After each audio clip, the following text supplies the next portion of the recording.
We're so fancy now. This is fancy. We're fancy. Hello, everyone. I am Lauren Van Hemert from Beltline to Broadway, and I am here with two of my favorite people, Rebecca Jackson-Artis and Rebecca Fox. They are such funny, wonderful humans, and I just can't wait to talk to them and maybe have some laughs. And of course, if you have any questions, put them in the comments or the chat and we will get to them. But hello, Rebecca's.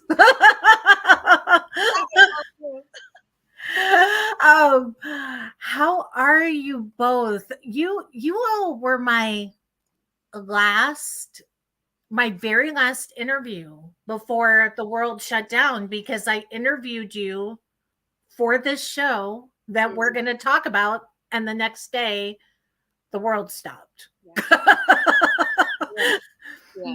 Yeah. I think we were the last interview for a lot of people. For the other radio show. Yes, we were the last. And then for WHUP. Yep. And we were the last in-person interview for All Things Considered. No, for the State of Things. State of Things. Not all things considered. Not all things are considered. The State of Things. Yeah. So that was what a letdown. And now it's it feels so good to be back and doing stuff and talking to people and making theater again and doing it else. I am so thrilled for the both of you. And before we jump into the Rebecca show, and I've got a new list of Beckys to run by you. So we're going to do the Becky test. But I want to kind of introduce people to the two of you for people who don't know or who haven't seen your work before. You both moved here from Chicago. I love this story because you both moved here from Chicago, didn't know each other there, met each other here, and became this comedy duo. So talk about how you met and kind of where this Rebecca show came from. Do you want to go first? I'll go first. So I moved here. I'm originally from North Carolina, and I went to college in Chicago and studied theater, and then Northwestern. And then I did improv at IO. I think now known as IO. While I was in college, and then afterwards ended up performing at Second City, where Rebecca was also performing. And I kind of had an existential crisis where I was like, it's either time to move to LA or move home. And I was like, why am I doing this? I don't want to audition for my whole life. I miss my mom. I don't care about toothpaste.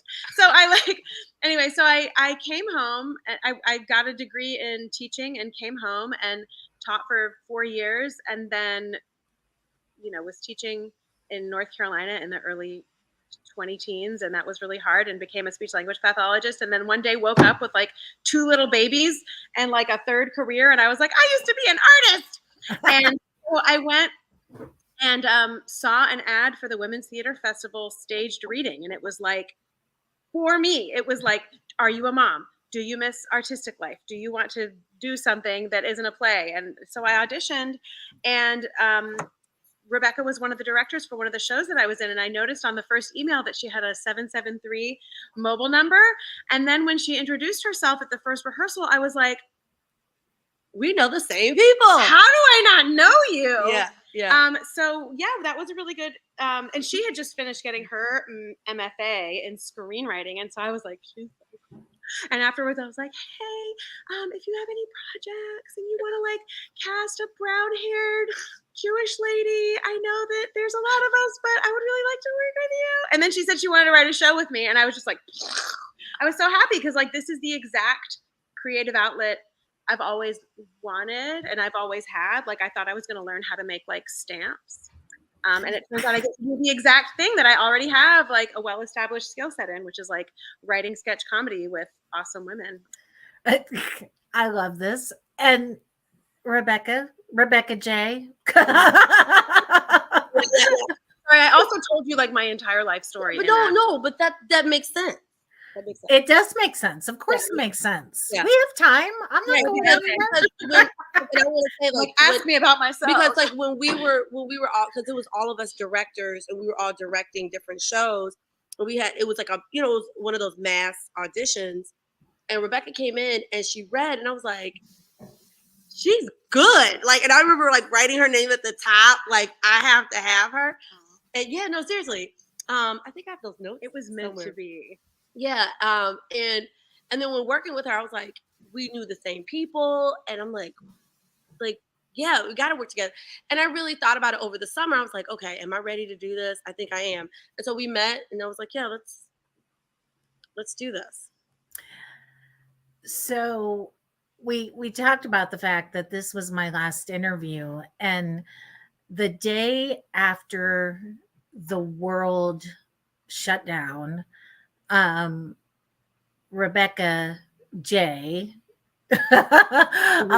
I interviewed you again over the phone, and you said to me, we're artists without an audience. We didn't know it was going to be 2 years. We thought maybe it was going to be 2 weeks or some crazy thing. But it really hit me and sat with me and has lived with me for 2 years, because to me, that's what it was. The entire artistic community lost its, not just its space, its venue, its shows, but all our artists were without audiences. And you articulated that so well. What did COVID teach you both about? You're both moms, you're both women, caregivers. So what did COVID teach you about being artists and juggling everything else in your home at one time? Okay. Well, being artist and sitting in your house all day, trying to be like, okay, so I say, okay, everybody needs breakfast, lunch, and dinner. And at the same time, your children now are doing virtual school. And so you're navigating that, because people don't remember, like, teachers had to reimagine their curriculum. Like, they had to like go, okay. And that was a process. And it was a lot going on top of the fact that was actually around the time that I decided to go full time. Like, just before this, I don't know if you guys remember this, but maybe like 6 months before, I was like, okay, I'm going to go full time as an actor and a content creator and everything. And the world was like, no, you're not. And so I really feel like that time, I know everybody overused that word pivot. Like, that word was like used over and over again, but it really did help me and some of my other fellow actors pivot the way we approached our work. Now we had to do virtual theater, and we had to figure out what that was. A lot of us who had film or television projects, now we had to figure out how to like share it with the world. And a lot of us writers had to find time to write more, and we did have time to create. But also, something that I really want to press upon, many of us fell into a deep depression. Because, as you know, when artists aren't allowed to create in ways that we've always been used to create in these spaces, what it does, it makes us susceptible to clinical depression, because we're trying to find like where our work is and how do we let out our creativity, and it just becomes like bound up and stifled. So I've noticed a lot of my creative friends went into deep depressions, and it was something that we had to kind of all support each other. So it was like this big community of artists, musicians, dancers, writers, directors, actors, and we all had to kind of like come together, Zoom, and support each other. But it was really difficult. Yeah. And something that Rebecca and I have talked about is that now coming back on stage, it's almost like a lot of us performers are dealing with performance anxiety. we're scared to come back on stage because now we don't know what this looks like now. And it's like, how our audience is are they gonna come? And if they do come, how are they gonna receive our work? Are we ready? Are we rusty? It's just a lot of the shame spiral. And then, but we have to somehow just keep doing the work. I would say the ways. Love this. No, I love this so much. Rebecca, what were you going to add to this? Oh, I was going to say the ways that I've changed. I would say, yeah, similarly, I was really excited about like focusing on my creative life to sort of prioritize that. And so it was really hard to kind of get the rug, pulled out from under us. And, this project that we put so much work into, and we're like, really, I mean, we were less than probably 18 hours away from the show when we decided to call it. So that was really hard. And then it's sort of like, right, correct. Like when you're in survival mode, I mean, like all of us were literally just trying to survive this pandemic and like survive all the isolation. And so it was hard to find a creative outlet.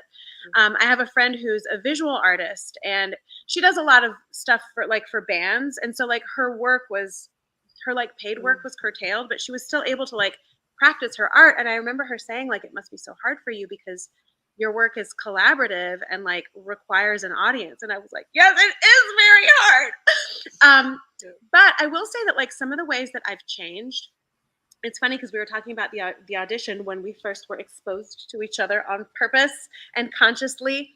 I remember getting it was at like some library in Raleigh. And I remember being like, oh my God, a cattle call audition. Oh, I used to hate doing this. No. And then I got there and I was like, you know what? Like I had like a 2-year-old and a baby at the time. I was like, I am here by myself. I get to create characters. I get to meet other creative people. This is not my job. I'm not doing I don't care. I'm probably going to get into something. I think everyone did. And it was just like, it ended up being really fun. Like having that sort of mind shift of being like, I'm doing this for fun.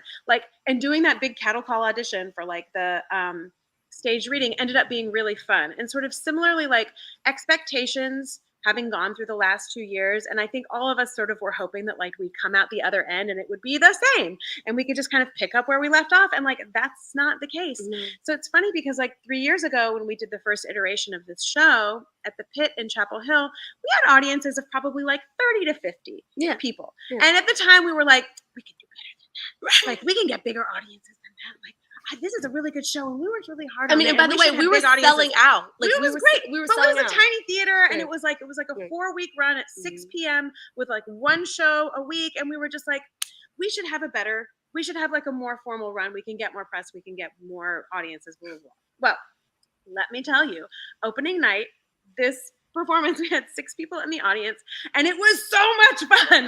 It didn't even matter. I don't care that there were 6 people in the audience. I put on the show of my life. It was so much fun. It was so great. And then subsequent shows, we've had really a decent sized audience. Nice sized audience. Yeah. But I'm just sort of my just standards for not my standards have gone down, but it's sort of I sort of think about what are my priorities. My priorities are practicing my art, getting to be with Rebecca and be creative, showing people what we have worked on and sort of digging into these ideas and finding new ways that these jokes are meaningful. And that's been a big change for me, is sort of to revisit this after 2 years and to find that so many of the themes are still so salient, even more so than before. And that it's funny because last week before we went on, I was I am scared. I'm nervous. What if I freak out? I don't know if I'm going to be able to do it. But it's been so much fun to realize I get back on stage and I'm oh, it's like riding a bike. It's been fun and it hasn't been scary. I have not had the anxiety in the moment that I thought I would. It was just it was a great deal of anticipation. And I don't know if I told you, Rebecca, I was yeah, that's perfectly normal. And I want to let all performing artists know out there, it is perfectly normal if you have freak anxiety. Out, it's okay. Right. It is perfectly normal to have anxiety to get back in front of audiences. A lot of us are going through it. I went through it last fall. And we're making people still wear masks and be vaccinated. Yes. I'm sorry. Yes. I know it's the old times, 7 weeks ago. No. But yeah, I mean, that has helped me where I'm just I don't really want to put on a show and then get COVID for it. Or I want to be able to do both weeks and not get sick in between. Yes. So I know that's kind of a bummer. Yeah. But no. It's been fine. Audiences are still laughing. We can still hear their laughter. Well, and it's I think what both of you, I love your candor about this, because I think so many artists feel like they have to put on this brave front, and they're like, it's all good, it's all good, I'm so happy to return to the stage, and I'm happy to return to the theater, but um it's scary. Peopling is scary right now. And anybody who says it's not is lying. So I'm sorry. Um, They are. but yeah, but I love, and this is why the first time that we all spoke was the first time I met you both, and this is why I fell in love with you. And hopefully, I'm a Rebecca too, honorary, because you were so candid and you were so real and honest, and I think that's what you're bringing to the stage, and that's what people relate to. So thank you for that, because Thanks. We feel the same way. We adore you, and of Yeah. course consider you an honorary Rebecca. Yeah. We sort of like to say that like every person has a Becky and a Rebecca within. Mhm. Even Yes. Becky's can be Rebeccas. That it's sort of like, are you going to be real with yourself and the world, or are you just going to be like, everything's fine? Right. You know? And yeah, it's Becky-ish to pretend like we haven't all been changed by this. Although I guess some people are jerks. They just didn't care. Yeah. But, But I think that stems from how we started, Rebecca, because I think, well, we started really just meeting and having these conversations about life and our frustrations and our excitement and all this stuff. And like, we were being totally ourselves. Like, we weren't Yeah. walking in our meetings or we pre-production. were just getting, I remember We you were were just- like, I just want to get to know you. right. And I was like, oh, good. Because I was like, let's improvise. Let's come up with some characters. And Rebecca was like, let's just sit and talk. And like, yeah, I think that like that's where a lot of our scenes came from. Right. We just Yeah. talked, Yeah. and then we would like go home and write a scene. I was Right. really like, it was kind of surprising. Like I figured we would like improvise stuff. And we did sometimes. We did some, but yeah. But I think that's why I think Rebecca and I can have these candid conversations with like you, because that was the foundation of why we did this show. Like, and you know, what's the saying? You want to start off how you want to finish. Yeah. You know, Start out like you can go out. Yeah. Yeah. And it's funny too, because I'm just going to interrupt us at any time. But I remember like once we sort of had the concept of like, what if I'm the Becky?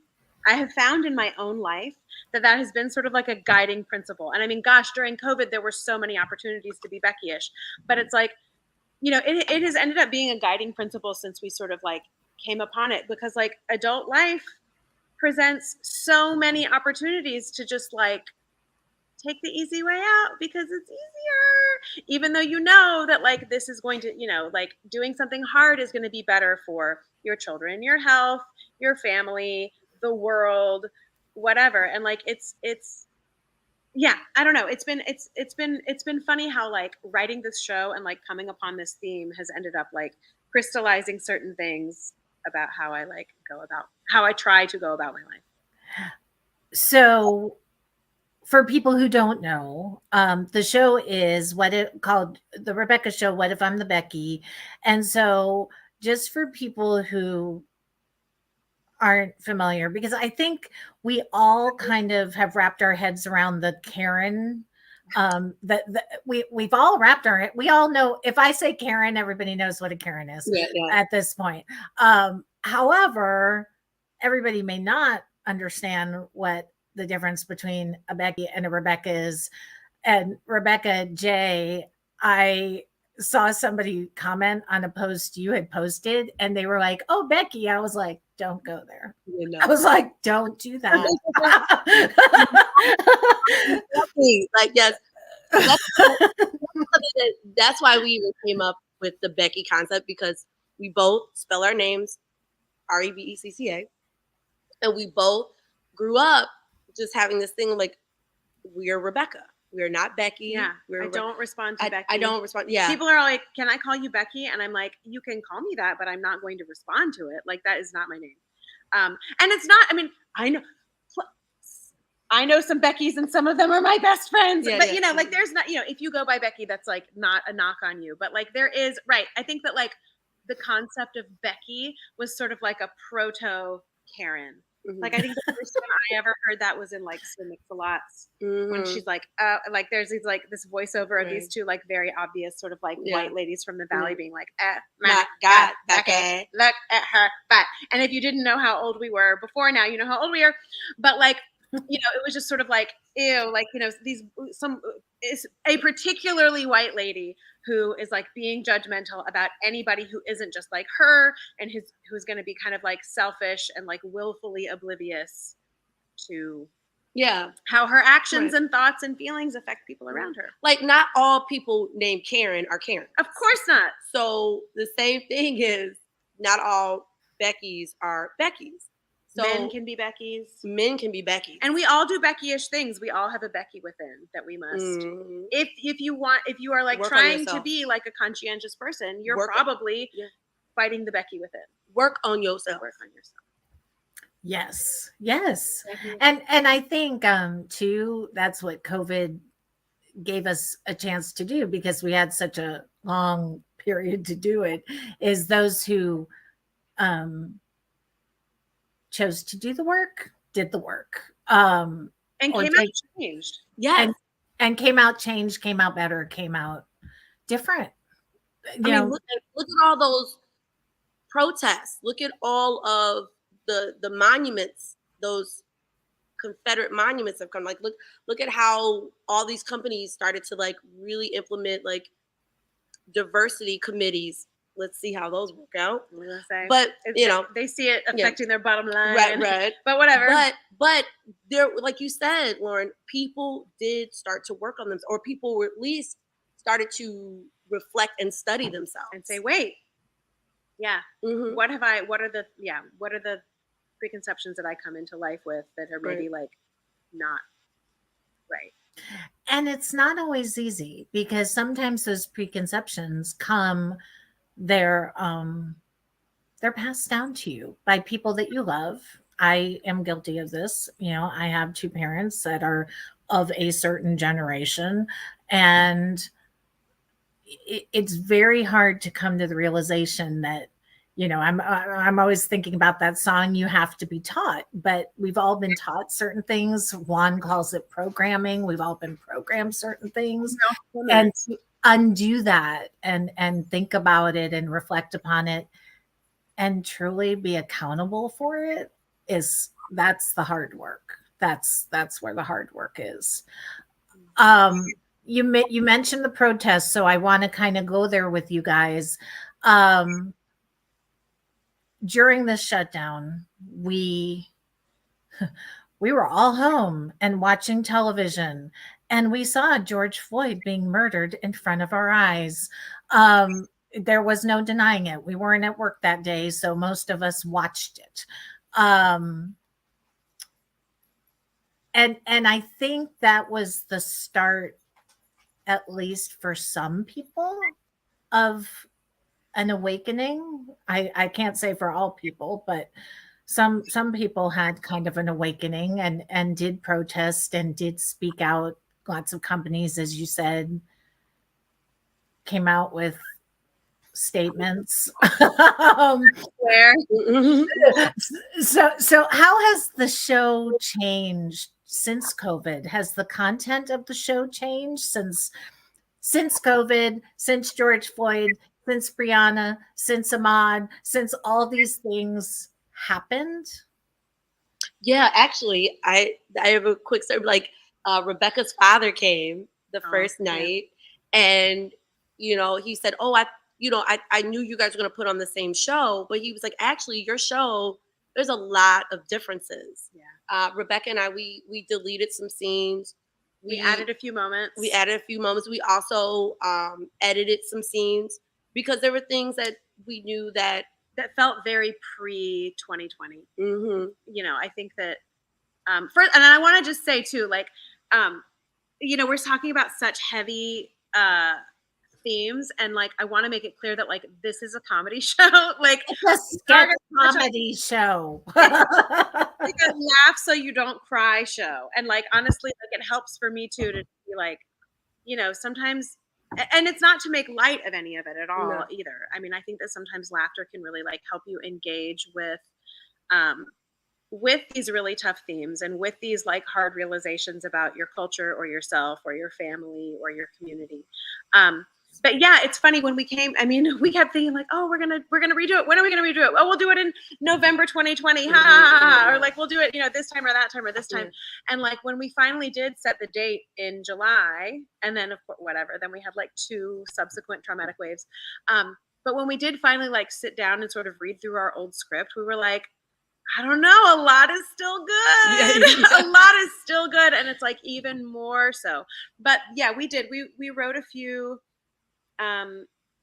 We did write a few new sketches, but then we added a few little bits. And yeah, I was kind of like pleasantly surprised that people who had seen the old show were like, "This is not the same show." Because I do want to make clear to people like it's the same. Like we were planning on putting on a particular show, and like it's still like the bones of the show, the title of the show are still the same. Yeah, but and I think the reason why we were able to keep a lot of our content is because racism and sexism and a lot of isms still exist. Are still there. And we see them even more in COVID. And I think that we see so much cognitive dissonance in how people deal with COVID. And like understandably so. Like, I cannot blame anyone, especially at this point, for wanting to be like la la la la la la la la la la. Sorry, that was loud. But like there's, I don't at this point I don't begrudge many people their cognitive dissonance. And I'm trying to see that like I promise this is a comedy show. This is why it's not good for me to talk about this. It's better to come see my show. I'm like, our institutions have failed us, and so it's important not to judge each other. But it's a comedy show. People have to understand that comedy and tragedy are the very same thing. The only difference is timing and how you deliver it. I mean, timing and what, like, yeah. Well, in a comedy, people get married. I'm just kidding. No, yeah, but it's true. Like, there's sort of the adage that like comedy is tragedy plus time. And we've had not that much time, so we're just still sort of like comedying right through an ongoing, a continuous ongoing tragedy. Well, and I think that real change, especially when you have a statement to make, whether it's a political statement, social justice statement, any kind of statement, it's the pill is so much easier swallowed with laughter than banging someone over the head and really trying to affect change. One thing I want to call attention to, I think that the first big change that like occurred to me that I do want to draw attention to, because I think it's really important in these sort of like dark times, is that we have some like time travel in our show. And in the old version of the show, we went to the future and it was like bleak, very dystopian. It was super bleak. It was awful. And I just thought, you know what? Like we all can imagine that. Like more now than ever, we can imagine how horrible the future may be, probably will be. And like, it was really important to me to like change that future scene into something where we look and we're like, oh my God, like we fixed it. Like things are better. It's hopeful. Like there is a vision of a better future where we like solve some of these, seemingly intractable problems. And I think that like imagining a better future is really important. And I think that like, so that was sort of, I think the first big change that we made was sort of making that visiting the future be, I don't want to say victorious, but hopeful. Yeah. Hopeful. And we all need help. Hope. We all need help. Some of us need help, but I'm talking about myself, but we definitely need hope as well. During COVID and even as recently as the Oscars, there have been some conversations about comedians going too far. Do you feel that there are limits to the topics you will cover on stage? Where's the line for the two of you? Well, I will say this. I might have a very unpopular opinion about this. Being a Black woman, I have to say, I'm afraid to censor people because, and this is why, because if we censor one group of people, those group of people are going to say, then you're censored. And there's going to be things, and we're starting to see it now, right? We're starting to see it now that there are people who are coming after people who are like, no, we're going to stand up for women's bodies. We're going to stand up for Black people. We're going to stand up for, against poverty and all this stuff. And so I'm going to say this. We need to understand our personal power. And if you don't want to hear it, shut it off. If you as a group of people organized to shut somebody off, then shut them off. But I don't think that it is, I'm afraid to shut certain people down, because I know without a doubt there are some people who we don't want to be gatekeepers, who are still gatekeepers, who will then turn back and say, then you're shut down. As we can see what's going on in social media. And I'm not going to, call certain social media things out because we're on social media. But we're seeing. But we're not on that social media. We're not media. on that social media. But what I will say is, as comedians and as writers and as artists, we have a responsibility to, again, like we said, work on ourselves, to educate yourself, to better yourself, to understand how your actions affect other people. And with that knowledge, you pour that into your work. And if you are going to be selfish about your work, then you're going to say ignorant things. But your work, one thing is you have to understand as artists, your work is not your work. Your work is for everyone else. And whatever you get out of it is a blessing. So if you don't work on yourself, if you don't pour into yourself, if you don't educate yourself and work with amazing people, what you end up doing is creating ignorance. And so with that, if you work on yourself and do what you're supposed to do, the work that you do will inspire. The work you will do will heal. The work that you will do will make people go, wait, who is that person? Let me read that book, and you won't have to worry about getting slapped in the face. And if for instance, but that's really, I just think as comedians, sometimes real comedy is going there. But again, your going there has to be rooted in that self-work, in that education, in that knowledge that what you say affects others. And how do you want to affect others? But in the meantime, that's when we as comedians are like, well, I'm going to probably be just louder than those other ignorant people. But we'll see. I think comedy is like any other tool. I know that, like, maybe when we were in Chicago, there was like a lot of like, oh, like comedy like always is sort of like a tool for the dispossessed. And it's like, it's not necessarily. Like, comedy can be used like anything else. It depends on like how you wield it and who it's for. And I think like there's sort of a concept that sort of became popularized a few years ago called like punching down. And it's sort of like, I think that style of comedy is becoming a little bit more marginalized, which is good, that like people in power should not be making ugly jokes about people who, have a harder time in life. And so like, for me, like as a white woman who's like in sort of the professional managerial class, like wouldn't want to in the first place. And it doesn't seem funny to me to like, make light of or make fun of struggles that, people who have a harder lot in life are having. Like, I don't think that's funny. Like, I just don't think that's funny. And like, some people do think that's funny. And like, I guess I'm glad that like, instead of being sort of like the mainstream of comedy, now that's like a little corner on the internet. And I guess they're mad that like, they're no longer in the mainstream. So yes, for me, there are certain things that like, I'm not going to joke about because I don't think it's funny. Like, I don't think it's nice and I wouldn't joke about it. And like, I don't know. Like, I don't think it's funny. So yeah, I guess that's my answer.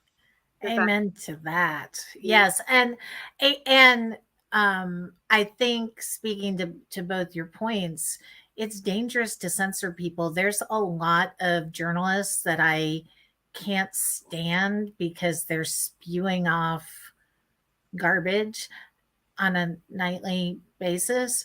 However, you censor one journalist, you begin to censor all journalists. And that's what scares me. I mean, we have to be informed. We have to be informed consumers. We have to be informed of the media that we consume, and know who's spinning garbage and who's not. Um, but when it comes to starting to censor and silence, I get really nervous. I guess it just depends on like what you consider silencing too, though. I mean, some of these sort of like more prickly, garbage spewers think that like they just deserve like a lifetime platform to be able to like spew bile at, all kinds of people and without any pushback and without anyone saying, that's not good, or without their, corporate sponsors being like, yeah, we don't really like that and you need to get another job. Like, I don't think that that's censorship. I think that's like, that's more speech. That's more people that's saying like, oh, you're FOS.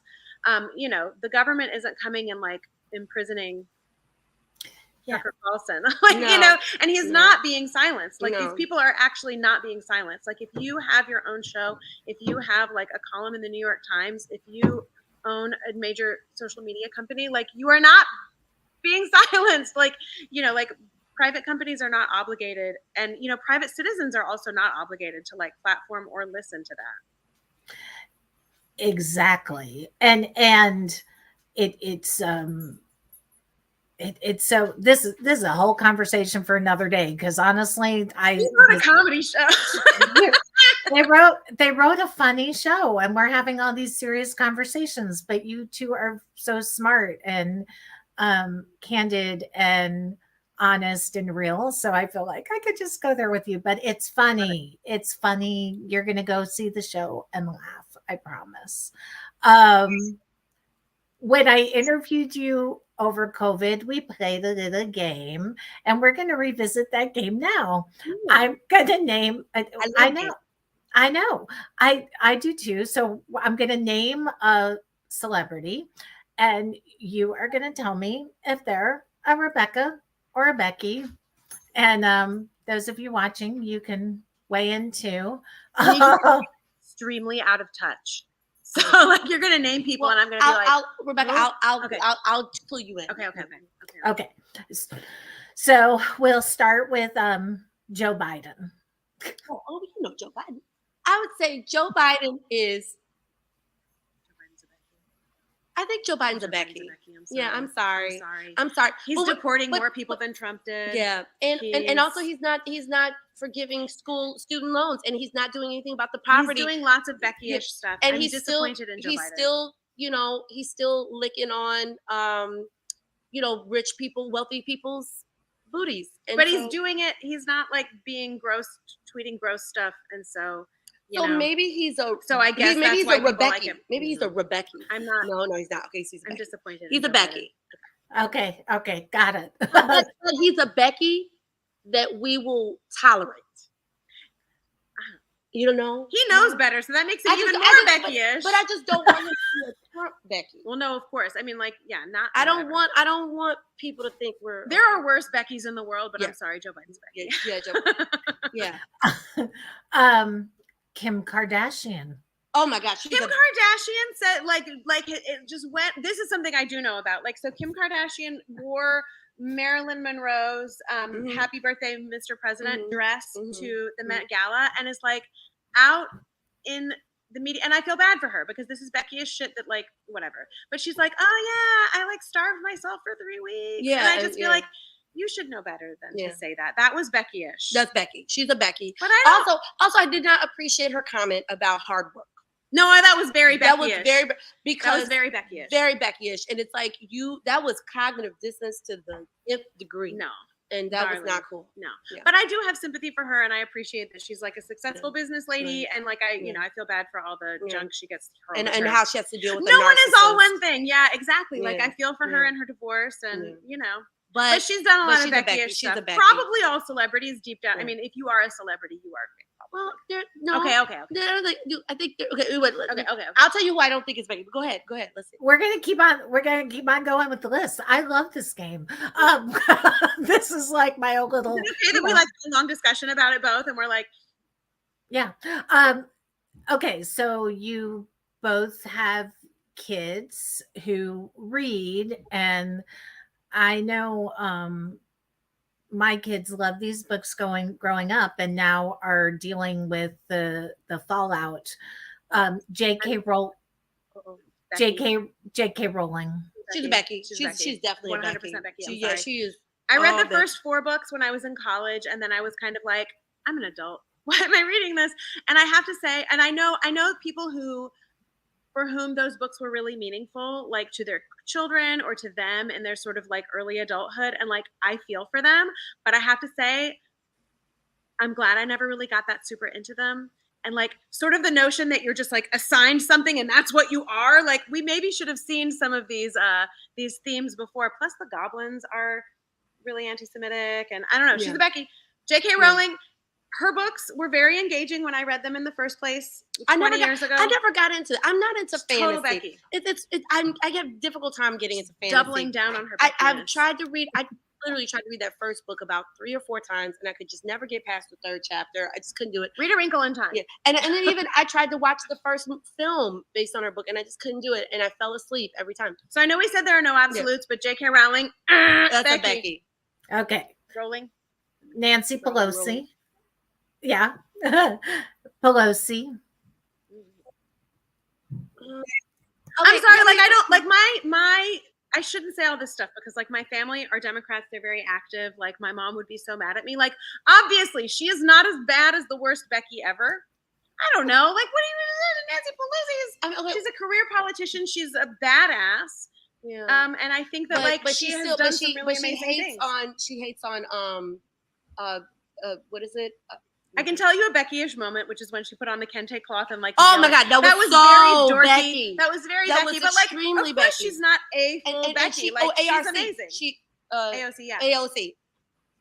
Yeah, that was Becky. But no, yes, and how her hate on these progressive politicians. Yes, it kind of bugs me that some of these politicians like are more critical of people in their own party than they are of Republicans. Like it's very weird to me that like I don't know. They're like, well, Liz Cheney is amazing, but you know, God forbid the squad like hold on to the principles that like they want to work things out across the aisle, but they don't want to work things out amongst themselves, and that's very Becky. It's Becky-ish. Becky-ish. I would say the rightward shift of the United States over the last years is extremely Becky-ish. Becky for the whole planet. Yeah.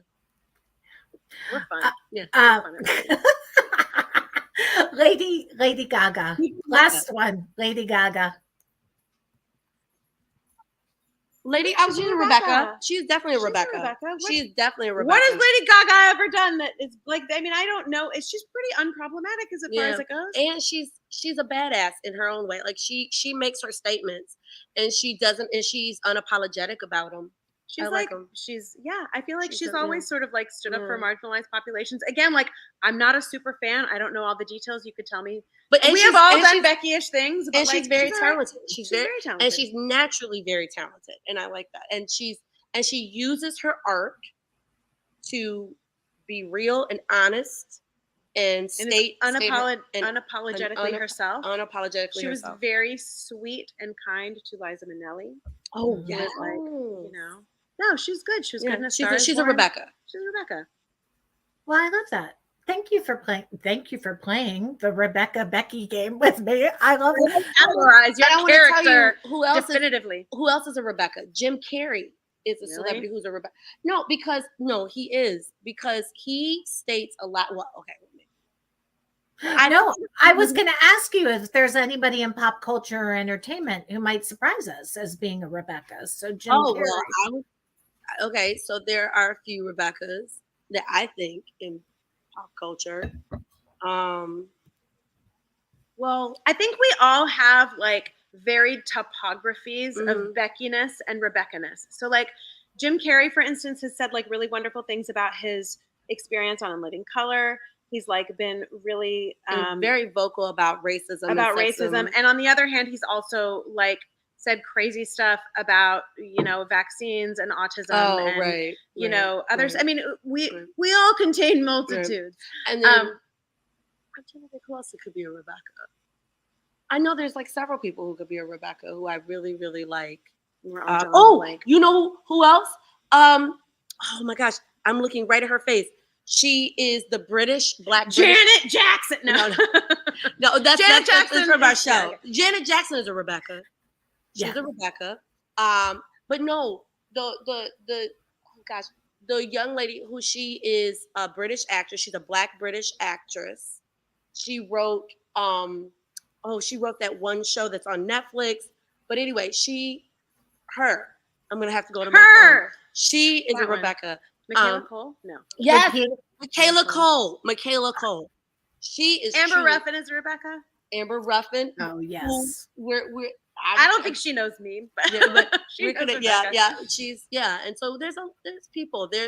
I think there's politicians. I think Stacey Abrams is a Rebecca. I was going to say Stacey Abrams for sure. Honored if she Yeah. would take on the mantle of Yeah. Rebecca. Yeah. I think Elizabeth Warren has Rebecca. She is, yes, of course. She was snapping yesterday about Roe versus Wade. But yeah, no one is like categorically one or the Yeah. other. And it's sort of like, that's how you kind of have to go through your life. So it's like a scale. It's like a scale. You It's want like to keep a balance. I mean, like, know. yeah, it's like a scale. And then like it's like, ooh, I've been doing some Becky-ish things. Yeah.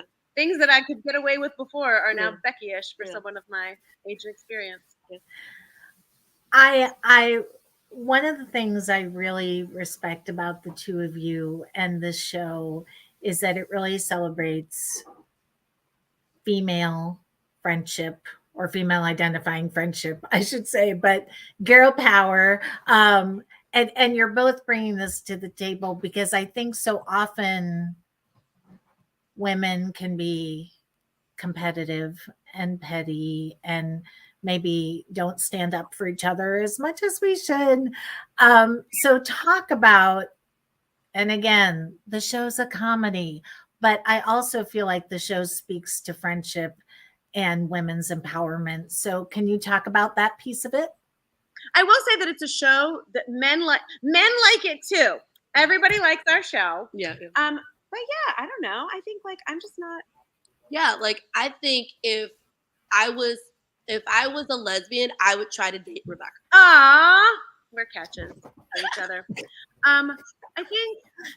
Well, I don't know. It's funny. Rebecca said something to me the other day. We were sort of like marveling about how we met and about our friendship and about like especially being friends through the past couple of years where we've been through so much upheaval and change, like macro and micro. And you said something that meant a lot to me. You were saying that you were talking about me when we were friends, and that you were like, I know I've only known Rebecca for like whatever 4 or 5 years, but it feels like we've been friends for 20 years because we have this shared background. We like know some of the same people. We've been in the same circles. We sort of like came of age in the same community, and that like even though we didn't know each other, so like I do think that comes through. Like I think our camaraderie, I think our shared training, I think our shared sensibilities comes through a lot. And like I don't know, like maybe not everyone feels this way. Like I've never been a super competitive person, but I feel like especially now that I'm like a full-on grown-up and I just don't have as much to prove other than how great our show is, like I don't have any interest in like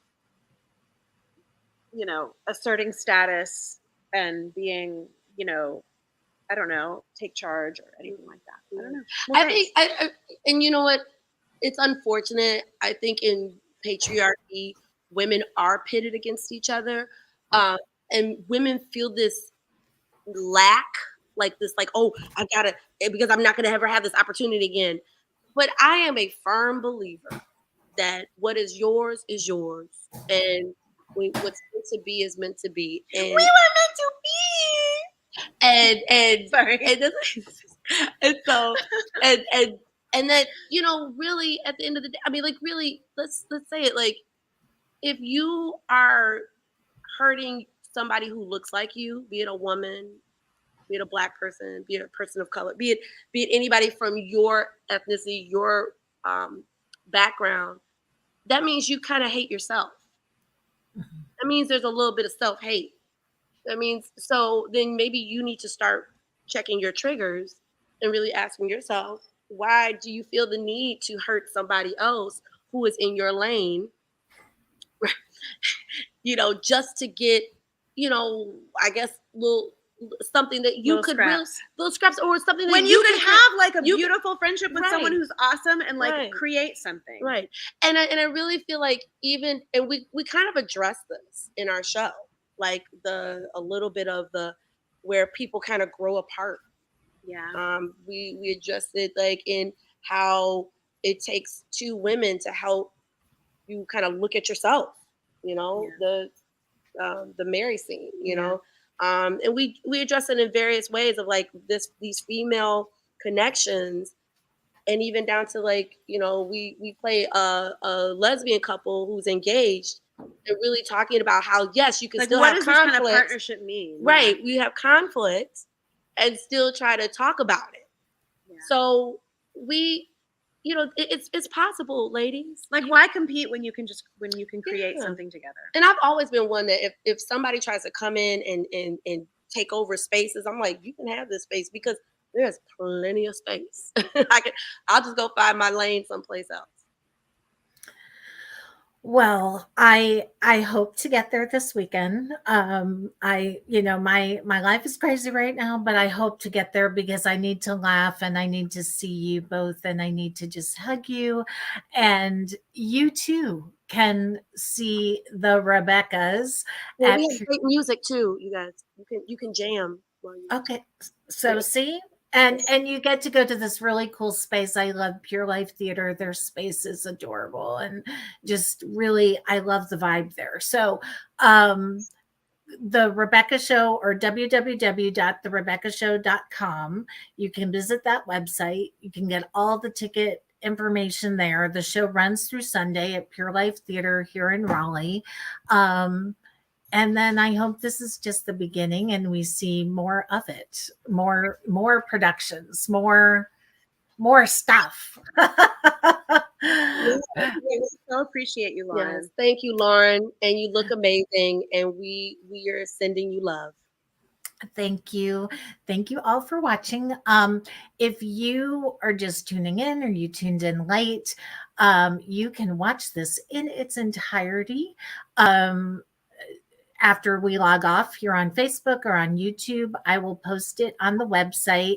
And then since I've had the pleasure of interviewing you all so many times, I think I'm going to post on the podcast because I got a lot of audio people here. Both the interview before that we did in the before times and this interview, and then you all know my love of Austin Scarlett who did your costumes, so I got to interview him too. Project Runway fans just be jealous, but I got to do that too, so I'll just cobble it all together and put it in one gorgeous podcast, and you can listen to all of it. But thank you all for tuning in. Thank you too for being here with me. I love you. Break legs this weekend. And our eyebrows all look good. We all have great eyebrows. That's very important to me. Yeah, we were rehearsing masks, and I was like, "Oh my God, we're on camera! I have to put an eyebrow on." Yeah. So your eyebrows look great. Thank you so much, Lauren. Thank you. We really appreciate you, and we appreciate everything you do for this community, for us, for all of it. Thank you both, and thank you all for watching. And I will see you all soon. She's the best.